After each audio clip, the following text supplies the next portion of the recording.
মাঝে মাঝে আল্লাহ আমাদেরকে দুঃখ কষ্ট দিয়ে পরীক্ষা করতে চান, এগুলো আমাদের জন্য খারাপ নয়। এই দুঃখ কষ্ট বিপদ আমাদের কোমরকে সোজা করে, আমাদের পায়ের মাটিকে শক্ত করে, চিল্লায় বলেন ঠিক কি না? প্রতিকূল পরিবেশে কিভাবে বাঁচতে হয় এই দুঃখ কষ্ট আমাদেরকে শিখায়। এজন্য মুমিন বান্দার বৈশিষ্ট্য হচ্ছে দুঃখ কষ্ট বেদনা জ্বালা এগুলোতে সে আপসেট হয় না, সে হাল ছেড়ে দেয় না, সে ভরসা রাখে একজনের উপর, চিল্লায় বলতে হবে তিনি কে? কারণ মুমিন জানে রাত্রি যত গভীর হয় অন্ধকার তমানিসা ভেদ করে সুবহে সাদিক হয়। মুমিন জানে গর্ভবতী নারীর পেটের ব্যথা যেই দিন বাড়তে থাকে ওই দিনই নতুন মেহমান আগমনের সময় ঘনাতে থাকে। মুমিন জানে তার জীবনে দুঃখ কষ্ট বিপদ যত বাড়তে থাকে সুখের দিন কাছে আসতে থাকে। এজন্য মুমিনের হারাবার কিছু নেই।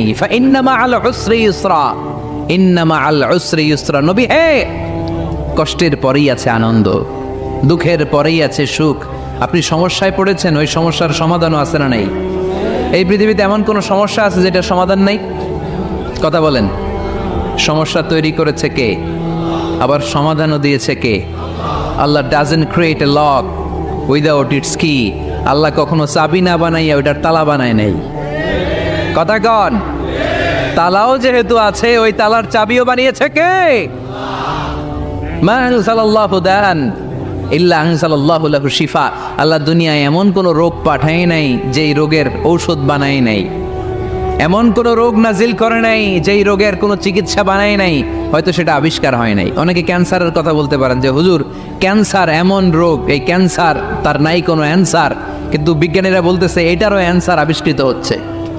সুবহানাল্লাহ কইবেন না? কিছু কিছু ক্ষেত্রে হয়েও গিয়েছে। এজন্য দুঃখের পরেই আছে সুখ, কষ্টের পরেই আছে আনন্দ। এই দুনিয়াটাই এরকম, কষ্টের পরই আনন্দ। দেখবেন তারাবির নামাজ 20 রাকাত পড়তে কষ্ট লাগে না? কোমরে ব্যথা, হাঁটুতে ব্যথা, কিন্তু 20টা রাকাত যখন শেষ করে মসজিদ থেকে বের হই একটা আনন্দ আছে না নাই? কষ্ট করে পরীক্ষার জন্য প্রিপারেশন নিলেন আপনি কয়েক মাস, কিন্তু ফলাফল যখন ভালো হয় তখন একটা আনন্দ আছে না নাই? সারাদিন রোজা রাখলেন রমজানে, কি কষ্ট, তৃষ্ণায় গলা ফেটে যায়, কিন্তু ইফতারির সময় যখন রুহ আফজা শরবতটা খাই কেমন লাগে? একটা আনন্দ আছে না নাই? এজন্য আল্লাহ বললেন فإن مع العسر يسرا إن مع العسر يسرا।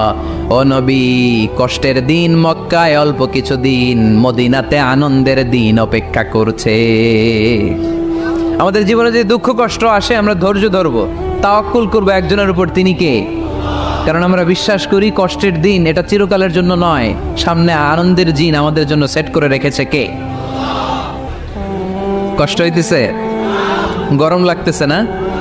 আমিও ঘামতেছি আপনাদের সাথে সাথে, অনেক গ্যাদারিং হয়ে গেছে। আসেন আল্লাহর নামে 3টা তাকবীর দেই, তারপর কোন 2টা গাইডলাইন তিনি বিশ্বনবীকে দিলেন ওই নির্দেশনা বাণীটুকু শুনে আজকে আমরা বিদায় নেব। আওয়াজ করে পড়তে হবে লিল্লাহে তাকবীর, লিল্লাহে তাকবীর, লিল্লাহে তাকবীর। গাইডলাইন নাম্বার 1, ফাইদা ফারাগতা ফানসাব। নবী আপনি যখন অবসর হন আপনি ইবাদতে মশগুল হন। ফানসাব ফিল ইবাদা, তাফসীর ইবনে কাসিরে এসেছে আপনি ইবাদতে মশগুল হন যখন আপনি অবসর পান। অবসর আল্লাহর দেয়া বড় নেয়ামত, এটা বিশ্বাস করেন? অবসর কিন্তু নেয়ামত। আমরা অনেকেই অবসর সময়কে কাজে লাগাই না, কিন্তু অবসর চলে যাওয়ার পরে যখন ব্যস্ত হয়ে পড়ি তখন বলি হায় রে, অবসরটা যদি কাজে লাগাইতাম। পরীক্ষার পরে 3 মাস ছুটি ছিল, এই 3 মাস অবসরে যদি পড়তাম তাইলে তো আজকে ভার্সিটিতে চান্স পেয়ে যেতাম, ঠিক কি না? এজন্য বিশ্বনবীর আল্লাহ বললেন নবী ফাইদা ফারাগতা ফানসাব ওয়া ইলা রাব্বিকা ফারগাব।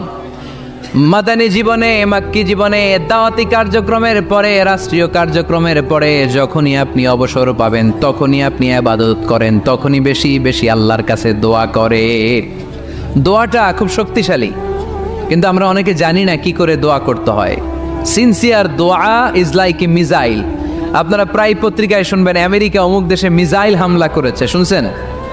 মিসাইল হামলা এমন হামলা কত সেন্টিমিটার বেগে যে কোন জায়গায় অ্যাটাক করবে, যেখানে মারার কথা ওখানে পড়বে।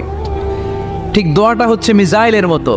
আপনি যদি দোয়ার মতো দোয়া করতে জানেন ওই দোয়াটাও জায়গা মতো যে ভেদ করবে, চিল্লা এখন ঠিক কিনা? কিন্তু আমরা দোয়া করতে জানি না। কি করে দোয়া করতে হয় এটা জানি না। বিশ্বনবী